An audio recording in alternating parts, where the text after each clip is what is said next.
তোমার সব থেকে বড় প্রবলেম এখন অনেকেরই মাথায় আসবে, সেকেন্ড সামেটিভ ইভ্যালুয়েশন সবে মাত্র হলো, এক্ষুনি আমাকে পড়তে বসতে হবে কেন? আর কদিন পর বসলে হবে না? দেখো, এইটা ভেবে অনেকেই কি করবে, এক সপ্তাহ টানা ব্রেক নিয়ে নেবে যে অনেক পড়েছি, সেকেন্ড সামেটিভ অব্দি, ফার্স্ট সামেটিভ হয়ে গেছে, সেকেন্ড সামেটিভ হয়ে গেছে, এইবার একটু ব্রেক চাই আমার, তারপর আমি আবার পড়বো, নাহলে পড়তে পারছি না। দেখো, তুমি যদি এখন এক সপ্তাহের ব্রেক নাও না, এক সপ্তাহ যেই কমপ্লিট হবে তোমার মনে হবে এতদিন যেগুলো পড়লাম সেগুলো ভুলেই গেছি।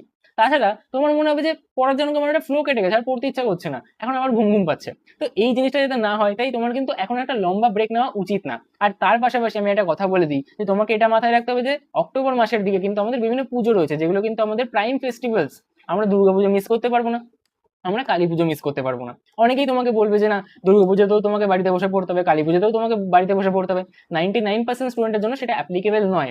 যে টপ 1% স্টুডেন্ট, তার খুব বেশি স্ট্র্যাটেজি আদৌ লাগে না, কারণ তারা শুধুমাত্র পড়াশোনা নিয়েই থাকে। তারা হয়তো দুর্গাপুজোতে একদিনও বেরোলো না, বই নিয়েই বসে রয়েছে, কিন্তু 99% স্টুডেন্ট সেটা করতে পারবে না। তো আমি সবসময় বলি যে এখন ভালো করে পড়ে ফেলো।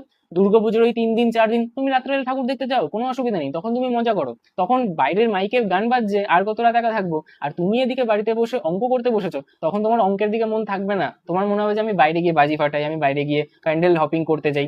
এইগুলোই কিন্তু তোমার মাথায় কাজ করবে, তাহলে পড়ার পড়া কিন্তু আদৌ হবে না। তখন তুমি সকালবেলা পড়বে, রাত্রেবেলা কিন্তু তখন ঘুরতে যাবে। তো ওই টাইমটা যাতে তুমি স্ট্রেস ফ্রি হয়ে ঘুরতে যেতে পারো, তাই এখন থেকেই কিন্তু তোমাকে এমনিও পড়া চালু করা দরকার। কারণ আমাকে ধরেই চলতে হবে যে দুর্গাপুজোর সময় আমার 3টে রাত খারাপ হতে পারে, মানে ওই টাইমে আমি পড়বো না। কালী পুজোর সময় 2টো রাত আমার নষ্ট হতে পারে, তাহলে এরকম ভাবে 5-7টা যে রাত আমার কিন্তু অলরেডি চলে যাবে, এটা আমি এখন থেকেই ধরে রাখবো। তার আগে শপিংও তুমি করতে যাবে, তার জন্য দেখা গেলো একদিন সময় চলে গেল। তো এই জিনিসগুলোকে কিন্তু আমাদের মাথায় রাখতে হবে। প্র্যাকটিক্যালিটির সাথে কিন্তু জীবনে বাঁচার চেষ্টা করো, কারণ এই কথাটা বলে দেওয়া যে এটা তোমার মাধ্যমিকের বছর, তুমি এই বছর দুর্গাপুজো দেখতে যাবে না, তুমি এবার কালী পুজো দেখতে যাবে না, 99% স্টুডেন্টেরই কিন্তু আদৌ পড়ায় মন বসবে না, তাকে যদি আমি বলে দিই যে তুমি এবার দুর্গাপুজোতে বাইরে বাইরে বেরোবে না। তো এই কথাগুলো আমি অন্তত বলি না, আমি মনে করি যে জীবনে বাকি যে কাজগুলো আছে সেগুলো ইম্পর্টেন্ট, শুধু আমাকে ব্যালেন্স করে চলতে হবে। কোনো একটা জিনিস কখনোই খারাপ হয় না, কোনো জিনিসটাকে আমি কোন টাইমে করছি, কোন প্লেসে করছি, কোন পজিশনে থেকে করছি, সেটা কিন্তু ইম্পর্টেন্ট। আমি এখন একটু বেশি বেশি করে পড়ে নেবো, পুজোর আগেও আমি একটু বেশি বেশি করে পড়ে ফেলবো, যাতে আমি পুজোর দিন কিন্তু রাত্রেবেলা স্ট্রেস ফ্রি হয়ে আমি ঘুরতেও পারি,